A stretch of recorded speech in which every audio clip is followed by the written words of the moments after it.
Coming up, a recap of Iowa's District 1 debate. Then, updates from throughout the state of Iowa.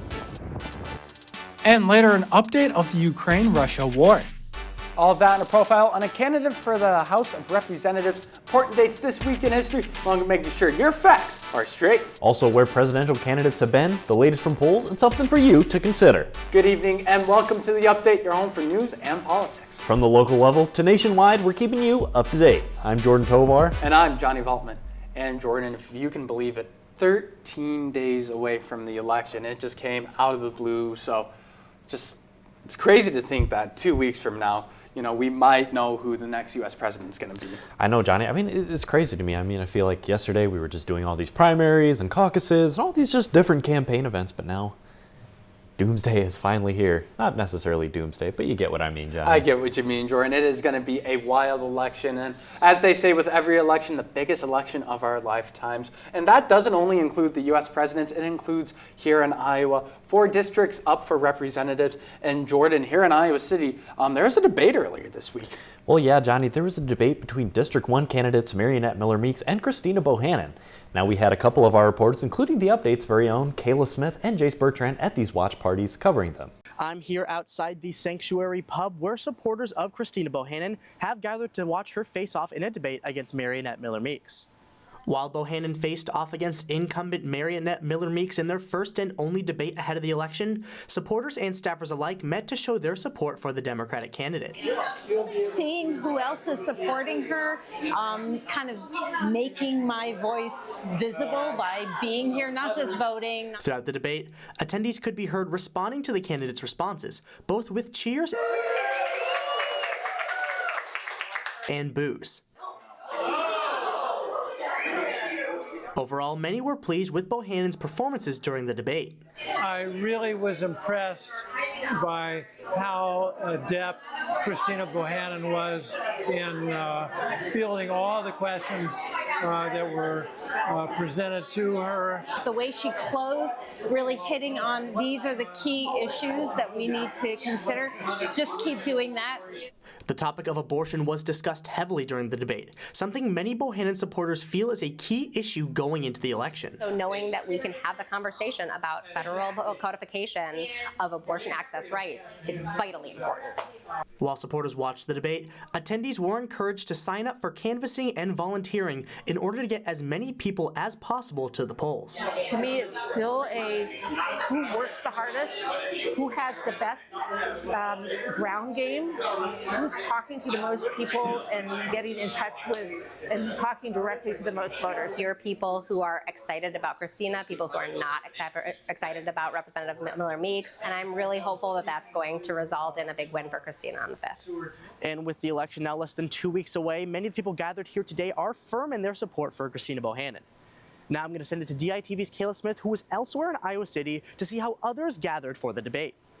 Thanks, Jayce. I'm here at Quinton's Bar and Deli, where members of the community came together to support Marionette Miller-Meeks in her debate against Christina Bohannon. The event was hosted by Eastern Iowa Young Republicans and Americans for Prosperity to bring together like-minded conservative voters. Seeing young voters here definitely excites me and just makes me excited for the future. Many attendees viewed Miller-Meeks' performance as a sign of her leadership abilities and how she has grown since being in office. I feel like seeing her grow from like the speaker that she was 4 years ago to now, I can definitely see she answered a lot of questions better, and she seemed like she gathered a lot of her thoughts in a professional way. On the contrary, attendees felt disappointed in Christina Bohannon's performance in the debate. Christina Bohannon definitely had a little bit of loopholes, and I felt like not everything was cohesive. With many big-ticket issues being a focal point of the debate, many attendees felt reassured by Miller-Meeks' viewpoints on topics such as abortion. I have a lot of Christian values, and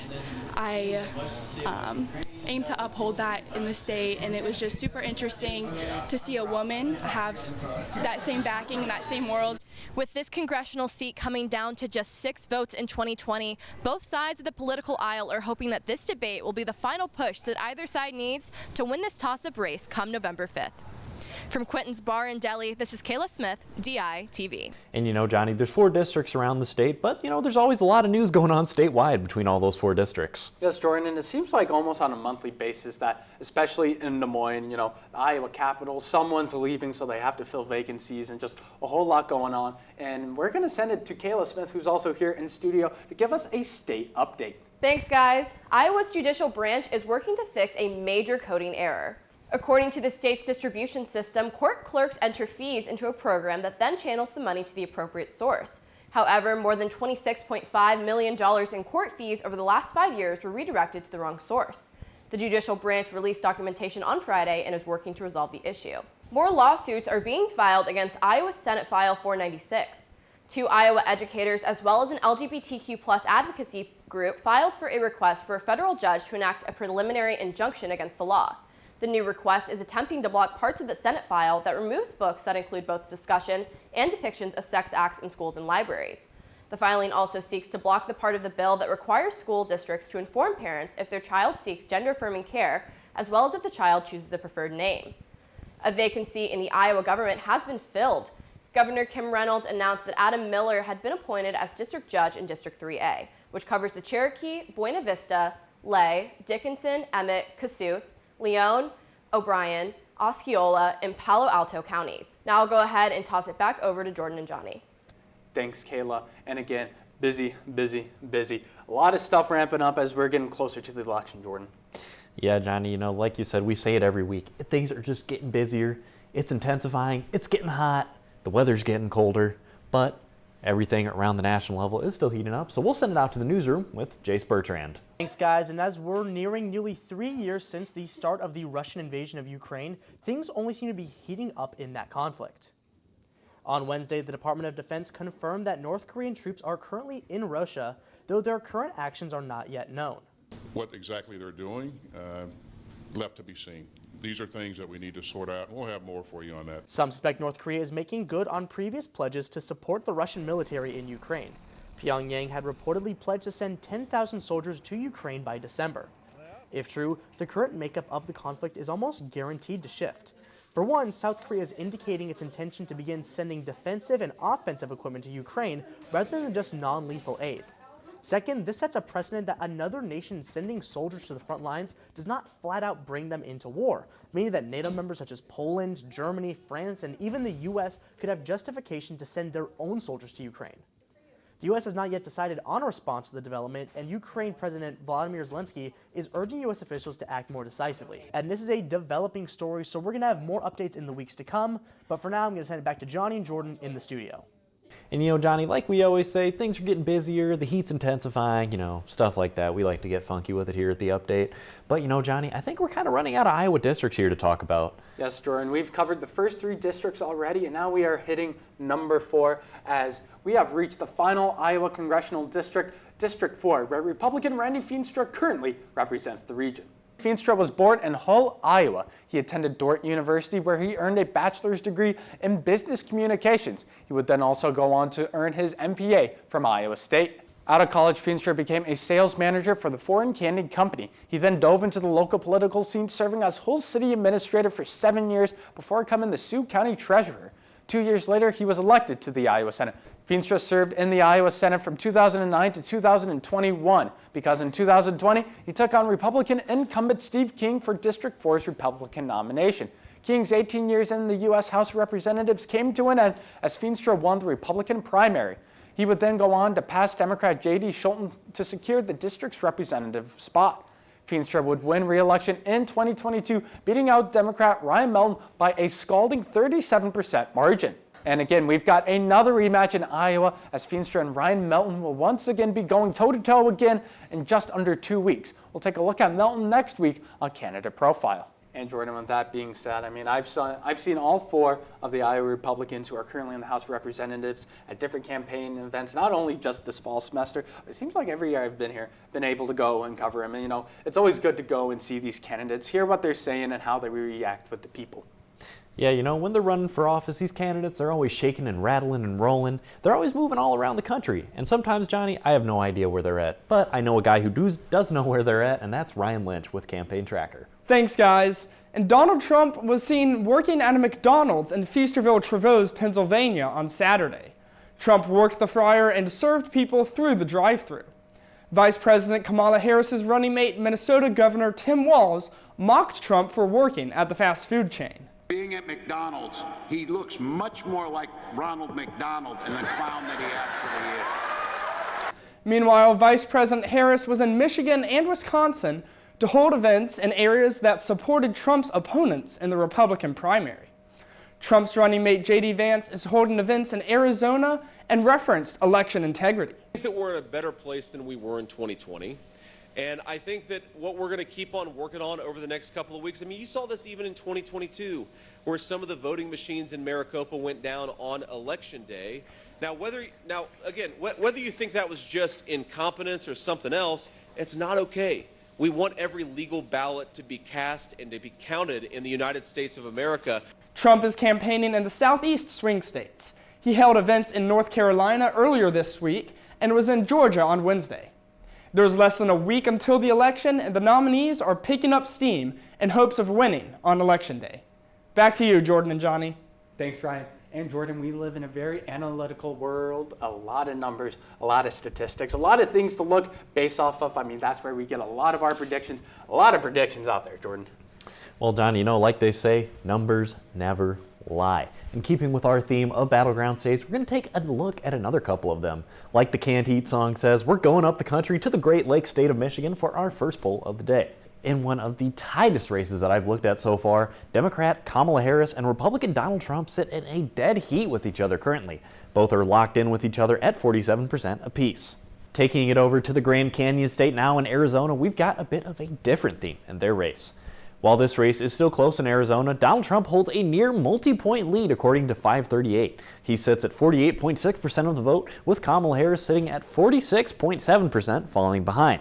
And according to a new forecast released by The Hill, Trump's lead could become a recurring theme as we head into Election Day. The news website has been running election forecasts for the whole cycle, and for the first time since Harris won the nomination, Trump leads. Trump currently has a 52% chance to win the presidency according to The Hill. While Harris is still within shouting distance, a 4-point margin is a sizable gap compared to the tight margins that many of the states see individually. And to round out our numbers watching of key battleground states across the country, we'll take a look at the Quaker State in Pennsylvania, and last but not least, the Tar Heel State of North Carolina in next week's Poll Watch. And you know, Johnny, with all these historical names, the Quaker State, the Tar Heel State, the Grand Canyon State, you know, et cetera, they're all historical things. Yes, Jordan, and you're absolutely right. A lot of nicknames, you know. Johnny isn't actually my name, it's John, but that's another time. But in the history books, I am known as John Valtman, and that's why we're going to be taking a look at this week in history and kicking it off on October 21st, 1879. Thomas Edison kicked off the electrical age. The Wizard of Menlo Park tested a lamp with a light bulb. That light bulb would go on to burn for 13 hours before burning out. His light bulb would later lead to the world lighting up at night and electricity as we know it now. However, it is important to note that Nikola Tesla's discoveries did lead to Edison being able to create his light bulb. On October 22, 1962, President John F. Kennedy roped the American public in on the Cuban Missile Crisis. This stems from a meeting between Nikita Khrushchev and Fidel Castro in July, in which an agreement was made between the two. Castro allowed the Soviet Union to place nuclear weapons in his country of Cuba. A spy plane picked up images of the facilities where those nukes were held. While Kennedy's committee pushed for the U.S. to bomb and invade Cuba, he opted to put a blockade on the country. After heated negotiations and the world being on the doorstep of World War III, Kennedy and Khrushchev came to an agreement. If the Soviet Union removed their missiles from Cuba, America would have to move theirs out of Turkey. The blockade would eventually fizzle out of Cuba in November, and nuclear annihilation was avoided. Then on October 26, 1881, the shootout at the OK Corral went down. Virgil Earp, the deputy U.S. Marshal, had just implemented a ban of carrying weapons within the city of Tombstone, Arizona. The group of gunslingers called the Cowboys resented the law, furthering pitting the two sides against one another. The shootout actually did not take place at the OK Corral. Instead, it took place on Fremont Street. Virgil and his two brothers, Wyatt and Morgan, along with friend Doc Holliday, were originally there to disarm the five cowboys. Then, 30 shots were fired in the gunfight, which lasted under a minute. killing 3 of the Cowboys, injuring 2 of them, and also Morgan. The feud was far from over, as Virgil would be permanently injured in a murder attempt and Morgan was killed later on by the Cowboys. Wyatt would become the new deputy marshal and end the conflict with the help of Holiday and others. If this sounds like a great movie, that's because it is. The 1993 classic Tombstone highlights the adventures of Wyatt Earp and is way better than Kevin Costner's own Wyatt Earp movie. Staying on pop culture, we saw another week of signature albums. The Jimi Hendrix Experience released Electric Ladyland in the UK back in 1968. Pink Floyd released the head scratcher of an album in Umaguma the following year. Bob Seger, the Silver Bullet Band, released Night Moves in 1976. Prince released 1999 and 1982. And Jordan, that was a lot of information. And fact checkers throughout the years have been able to go in, make sure all of that is true and correct. So it's good to see, the truth coming out throughout history. Yeah, Johnny, always lots of viable information floating around, but there is some pretty unverifiable information floating around a lot these days, especially as we get into the end of the election cycle here. So we're going to send it out to Jayce Bertrand again for fact check. Thanks, guys. As we push towards the election, we're seeing a lot of fake news come out about voter registration and ballot counting, especially in swing states. Out in Michigan, claims are being spread that Michigan Democrats are working to ban recounts in an election. The claims surround a bill proposed back in July that would require a candidate to request a recount only if the speculated error in ballot counting would result in their victory. This means the reported margin of error would have to be greater than the discrepancy between candidates. As explained, this is not banning recounts, but rather setting guidelines for how to request one in order to save money and time for elected officials. And we are seeing claims like this come out all across the country, especially in swing states as we push closer to the election. And I expect we're going to see this all the way up until 2028 when we get to our next election, just because that's how things go with elected officials. So as we wade through all this information, I encourage everyone to think calmly and think about the facts. Back to Johnny and Jordan in the studio. Thanks, Jayce and Jordan. That was a lot of factual information getting thrown at us. And, usually we do for your consideration, but everyone has gone. And since there's only one update left before the election, we're going to hold off this week on it. And so next week we're going to have a great update with a for your consideration going into the election. But for tonight, we'd like to thank you for tuning into the update, where you'll find all your news and politics. Tune in next week for more updates from the local level to the nationwide level. And folks, we are 13 days away from the election. We hope we kept you up to date tonight. We'll have one more big one before the election coming out next week. From the update, I'm Johnny Valtman. And I'm Jordan Tovar. Have a wonderful night.